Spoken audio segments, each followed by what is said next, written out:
Candace Parker just dropped a nuclear bomb on WNBA Commissioner Cathy Engelbert that could end her entire career. And when I tell you this is the most savage takedown we've seen in professional sports this year, I'm not exaggerating. The two-time MVP didn't just expose Engelbert's leadership failures. She revealed something so shocking that even Adam Silver, the NBA commissioner himself, is now getting involved. But before we dive into this absolute chaos, hit that subscribe button if you want to stay updated on the latest WNBA drama, because trust me, 2025 is about to get wild. What makes this even crazier is that Candace Parker, who's usually the most composed person in any room, completely lost it on her podcast with Aaliyah Boston. And she didn't hold back one single detail. She started comparing how Adam Silver treats WNBA players versus how their own commissioner treats them. And the difference is absolutely mind-blowing. When Candace signed her massive broadcasting deal with Amazon Prime, Adam Silver personally texted her congratulations within hours. When she had her third child, he didn't just send a text, he sent an actual baby gift to her house. And get this, every single Christmas, without fail, Adam Silver sends Candace Parker a personal holiday gift. The man runs a multi-billion-dollar operation with over 450 players, yet he remembers to acknowledge WNBA legends. Meanwhile, from Cathy Engelbert, complete radio silence. Not a single text, not a call, nothing. But that wasn't even the worst part. When Candace Parker retired after carrying the WNBA on her back for 16 years, Adam Silver immediately sent her a heartfelt message thanking her for everything she'd done for women's basketball. He told her how much he looked forward to seeing her succeed as a broadcaster. From Engelbert, absolutely nothing. 4 months later at the Phoenix All-Star Game, Engelbert finally saw Candace in person and casually said congratulations. That's it. 4 months after one of the greatest players in WNBA history retires, and all she gets is a casual congrats in passing. Candace looked straight into the camera and said something that sent shockwaves through the entire league.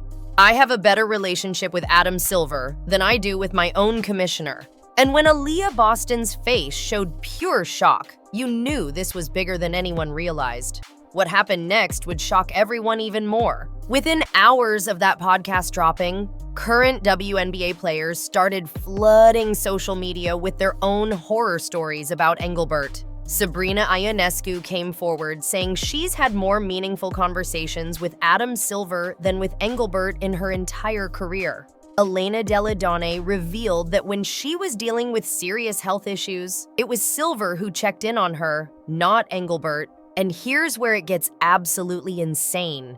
Sources close to the situation are now saying that during recent exit interviews, multiple players have demanded Engelbert's resignation. The players are apparently so fed up that they're threatening to boycott the 2025 season opener if changes aren't made. And with Caitlin Clark currently sidelined with an ankle injury she sustained during off-season training, the league can't afford any more drama right now. But the real bombshell came when leaked audio from a private meeting surfaced online. In this recording, Engelbert allegedly told players that they should be grateful for what they have and stop complaining about salaries. She supposedly said that players like Caitlin Clark wouldn't be making $60 million in endorsements without the WNBA platform, completely missing the point that Clark and other stars are the ones bringing value to the league, not the other way around. The audio also captured Engelbert saying that only losers complain about referees when players brought up legitimate officiating concerns. This is the same commissioner who's supposed to be advocating for these athletes, and instead she's dismissing their concerns like they're children throwing tantrums. The timing of this couldn't be worse for Engelbert. The collective bargaining agreement negotiations are coming up, and players are already furious about the revenue split. While NBA players get roughly 50% of league revenue, WNBA players get less than 20%. And now with Candace Parker exposing how disconnected Engelbert is from her own players, the union has serious ammunition.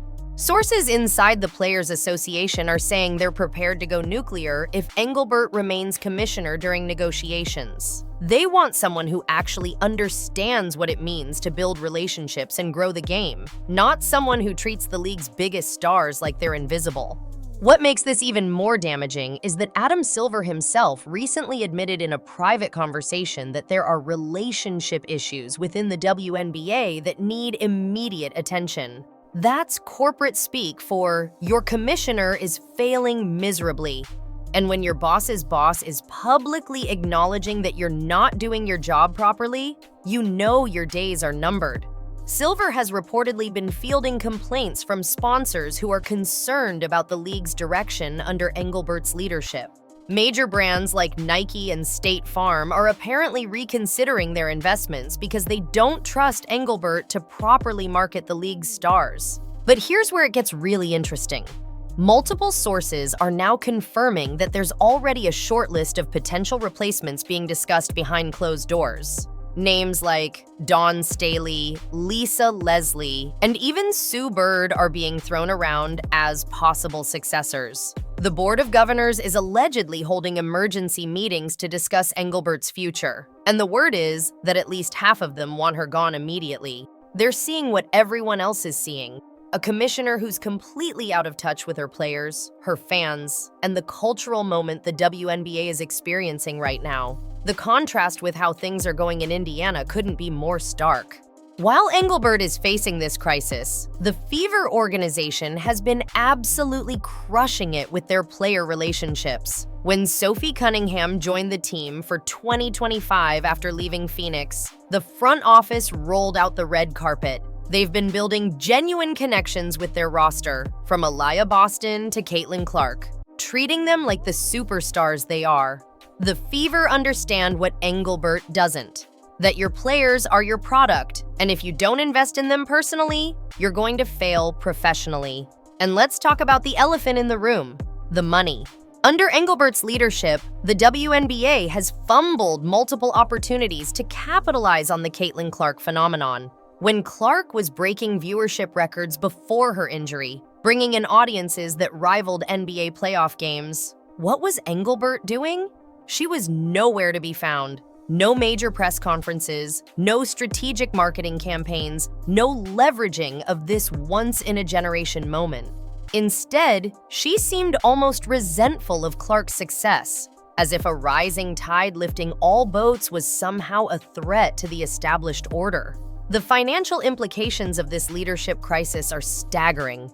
Industry insiders estimate that the WNBA has left hundreds of millions of dollars on the table due to Engelbert's mismanagement. The league should be experiencing unprecedented growth right now. Interest is at an all-time high. Social media engagement is through the roof. And yet somehow they're still struggling to turn that attention into actual revenue. That's not a market problem. That's a leadership problem. And every day that Engelbert remains in charge is another day of missed opportunities. What happened next sent shockwaves through the entire sports world. Just yesterday, a group of former WNBA legends, including Diana Taurasi, Maya Moore, and Cheryl Swoops, released a joint statement calling for immediate leadership changes in the league office. They didn't name Engelbert directly, but everyone knows exactly who they're talking about. When you have the Mount Rushmore of women's basketball essentially calling for your head, you're done.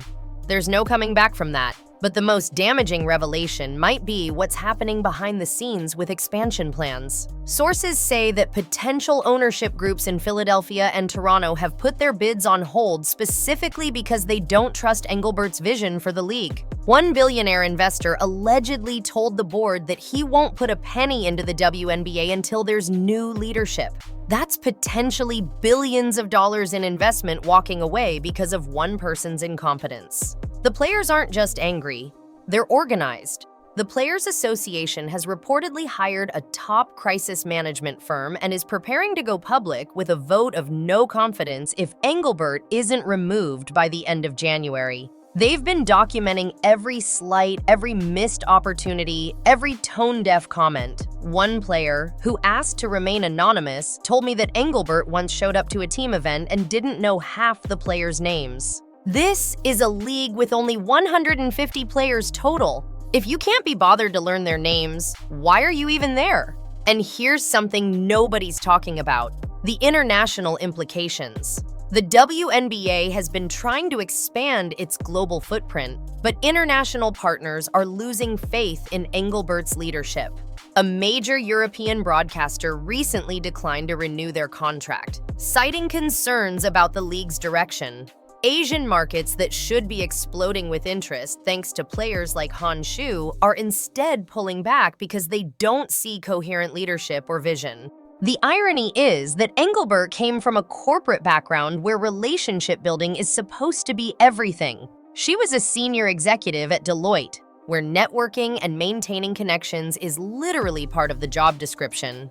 Yet somehow, she's managed to alienate virtually every key stakeholder in the WNBA ecosystem: players, fans, sponsors, media partners, and even other executives. It's almost impressive how badly she's fumbled this opportunity.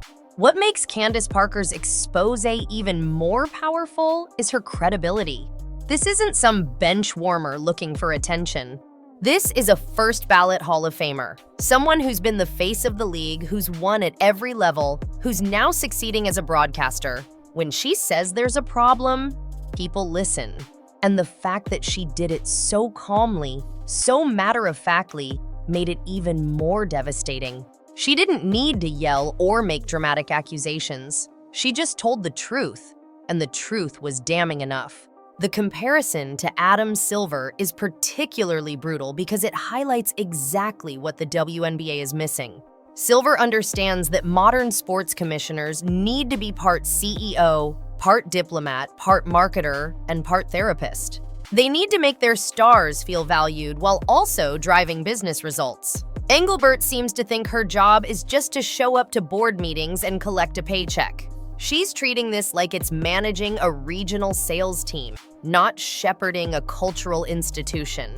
And let's be real about what this means for the future of women's sports. The WNBA is at a critical juncture. They have unprecedented momentum, incredible young talent like Caitlin Clark and Angel Reese, and a society that's finally ready to invest in women's athletics. But none of that matters if the person at the top is actively sabotaging progress through incompetence and indifference. Every day that Engelbert remains commissioner is a day that women's basketball moves backward instead of forward. The most frustrating part is that the solutions are so obvious. Invest in your stars. Build genuine relationships. Show up for the big moments. Send a damn text message when someone retires after 16 years of service. These aren't revolutionary concepts. They're basic human decency combined with smart business practice. The fact that Engelbert can't or won't do these simple things tells you everything you need to know about her fitness for this role. As we head into what could be the most important year in WNBA history, the league faces a choice. They can stick with Engelbert and watch as players revolt, sponsors flee, and momentum dies. Or they can make a change and bring in someone who actually understands what this moment requires. Someone who sees the potential instead of feeling threatened by it. Someone who treats players like partners instead of problems. The clock is ticking. Every day without action is another day of damage to the league's reputation and future prospects. Players are watching. Fans are watching. Sponsors are watching, and most importantly, young girls who dream of playing professional basketball are watching. They deserve better than a commissioner who can't even bother to acknowledge the legends who built this league. If you think Cathy Engelbert's days are numbered, drop a comment below and let me know who you think should replace her. And don't forget to subscribe because this story is far from over, and you're not going to want to miss what happens next. The future of women's basketball might literally depend on what happens in the next few weeks.